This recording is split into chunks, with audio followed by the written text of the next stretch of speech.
Hey guys, I'm MG, and today we'll be looking at Ghost, which is a 1990 American supernatural romance film that was directed by Jerry Zucker and written by Bruce Joel Rubin. However, enough chit chat, let's talk about this film right now. I'm going to be honest with you. This is one of the best films that was ever made by far in my opinion, and for wonderful reasons.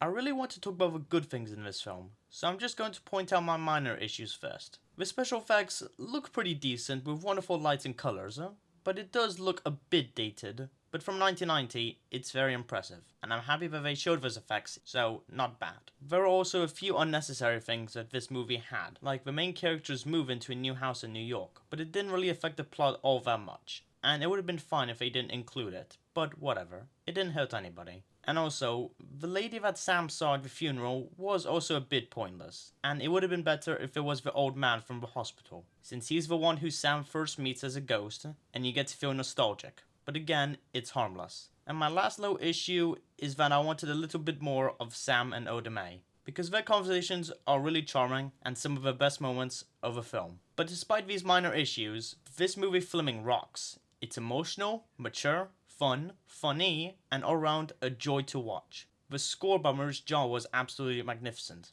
highlighting everything that the scenes have to offer, and so much more, but it makes the score excellent every time it plays. The cinematography was pretty unique, with a bunch of creative camera shots and movements that never feel repetitive whatsoever. The characters are also literally amazing. I really like Sam because he truly cares for Molly, and really doesn't want to lose her, since he fights a mugger to protect Molly, and ended up sacrificing his own life to save her. And that is just the saddest thing ever, since we got so attached to their relationship in the first 20 minutes, which makes his death scene over more impactful than it already is. And Patrick Swayze does an excellent job showing the character's emotions, which makes his performance really work, and I would say that he steals the show of the scenes whenever he isn't with Whoopi Goldberg. Molly was pretty endearing with a pretty good performance from Demi Moore, despite her raspy voice not being the best. But still, she was pretty decent, and you're really rooting for her and Sam to hopefully get back together, which leads to some really nice moments, like when the two of them are dancing together. Oda Mae Brown is my favorite character in the film, and her dynamic with Sam is just so fun, with their constant arguments and conversations, which makes both of them have a ton of funny moments, with my favorite being when Sam annoys her with his singing, which is so fun, and even when Oda Mae is without Sam, she's still pretty funny with a lot of comedic dialogue, all acted excellently by Whoopi Goldberg. Carl was a really menacing antagonist with a simple motivation that made sense,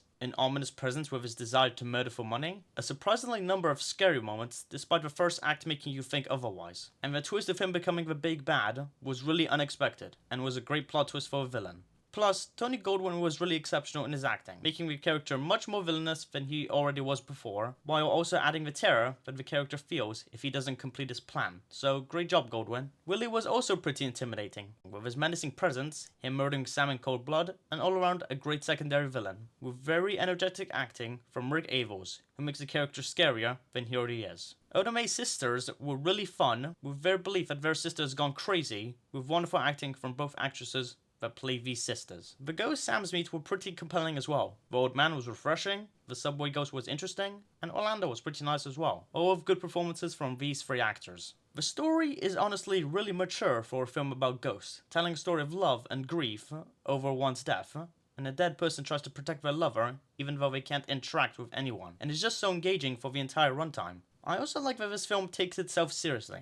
I mean, there are still lighthearted moments, but the outline itself is fully mature. And you would expect a film about ghosts to only be a comedy. But no, they took this material seriously, and I am so happy that they did that. I also think that the pacing was perfect. Like, this film absolutely deserves the 2-hour runtime, with it never feeling rushed or dragged in any point during the movie, and the scenes go on at perfect speed, since they're so engaging all the time. The setting of New York is played into great use of the film, with interesting locations and amazing sets and production design. The tone is also really effective, with a lot of sad moments of this film mixed in with really fun Whoopi Goldberg scenes that make this film emotional but also fun at the same time, so you don't feel sad all the time. which is pretty neat for this film. The action scenes were really tense and fun at the same time. The fight with Sam and Willie had a lot of tension and leaves the audience shocked after Willie kills Sam. The scene where Sam scares Carl at the office and house was pretty engaging, with how fun it is. The chase scene with Sam and Willie was really fun and had a lot of tension in it at the same time, and the climax was really engaging from start to finish, with a bunch of great moments, like Carl's death scene. Overall, this movie gives me Invisible Man vibes, with the chase scene and how those scenes are so creative and fun at the same time. And the rest of the movie is just as good as those scenes,